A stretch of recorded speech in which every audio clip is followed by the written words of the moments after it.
do have some final written instructions to give you. You can read along with me if you prefer on page 8, but I'm going to publish these instructions at this time. Final instruction.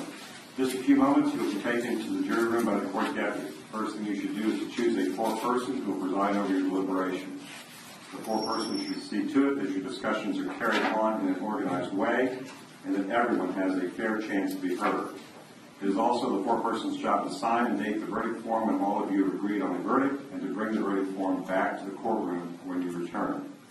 During deliberations, jurors must communicate about the case only with one another and only when all jurors are present in the jury room. You are not to communicate with any person outside the jury about this case. Until you reach the verdict, you must not talk about this case in person or through the telephone, writing, or electronic communication, such as a blog, Twitter, email, text message, or any other means. Do not contact anyone to assist you during your deliberations. These communication rules apply until I discharge you at the end of the case. If you become aware of any violation of these instructions or any other instruction I've given in this case, you must tell me by giving a note to the court deputy.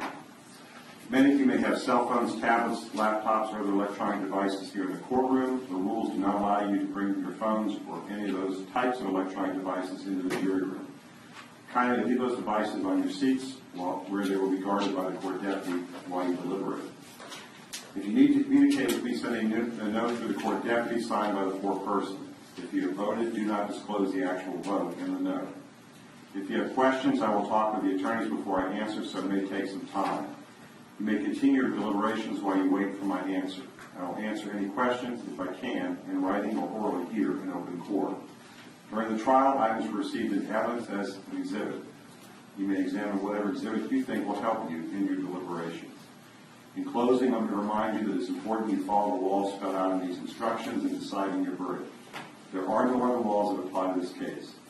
Even if you do not like the laws that must be applied, you must use them. 2 centuries we've lived by the Constitution and the law.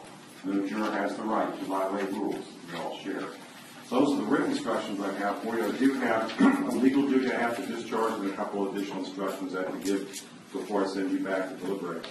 With regard to my legal duty, under clear Florida law, I can only send 6 of you back to deliberate. Obviously, we have 8 of you, which means we did select 2 alternates in the case. It's my responsibility at this time to discharge the alternates. Ms. Giovanni and Ms. Klein, you are alternates, and so we're going to discharge you at this time with our thanks. The deputy has certificates of appreciation for you. She will give those to you and take you out through the judicial hallway one last time. I think, though, your lunch is back there, so she's going to hand you your lunch before you go.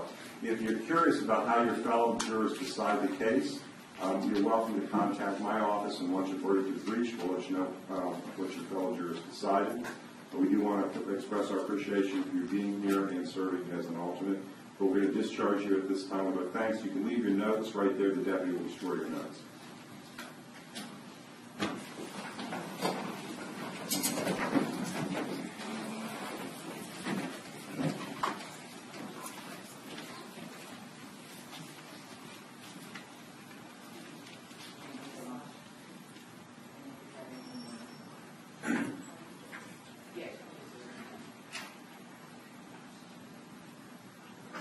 Counsel, you may be seated.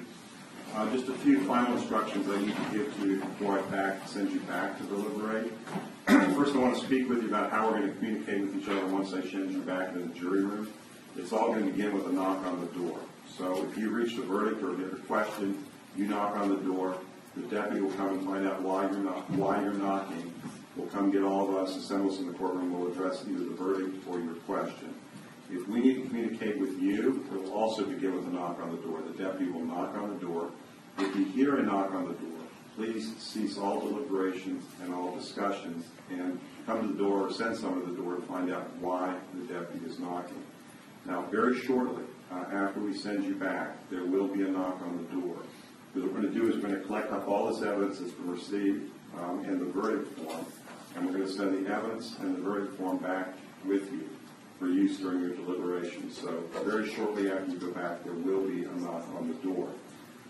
The verdict form is fairly straightforward. I do want to just give you a word of explanation. When you get the verdict form, you're going to see that you basically have 3 choices in the case.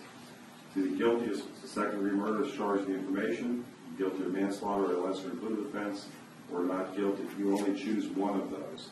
Now, with respect to some of those choices, there may be a question that you have to answer. So, obviously, not guilty, you answer no further questions. If you find guilty of second-degree murder or manslaughter, there's an additional question that you need to answer.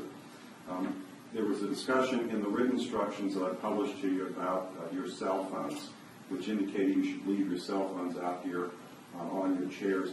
Normally what we do, Deputy Cascone had to leave for a family emergency, so I have a substitute right now, but we usually collect up the phones right outside the jury room, and there's a basket there where they're kept, and so I would suggest to the deputy that's what we do rather than leave them here in the courtroom.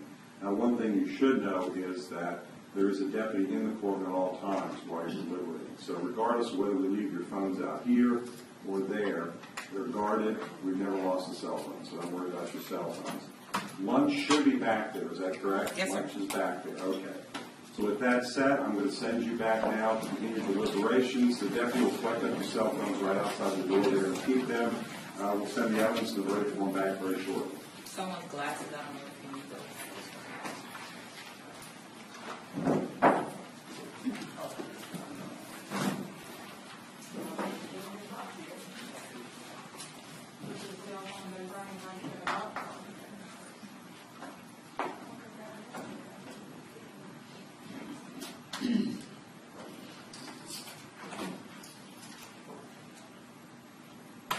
Counsel, if you see it, I will need you to come forward and review the evidence and acknowledge for the record it's ready to go back. These are the instructions that's published.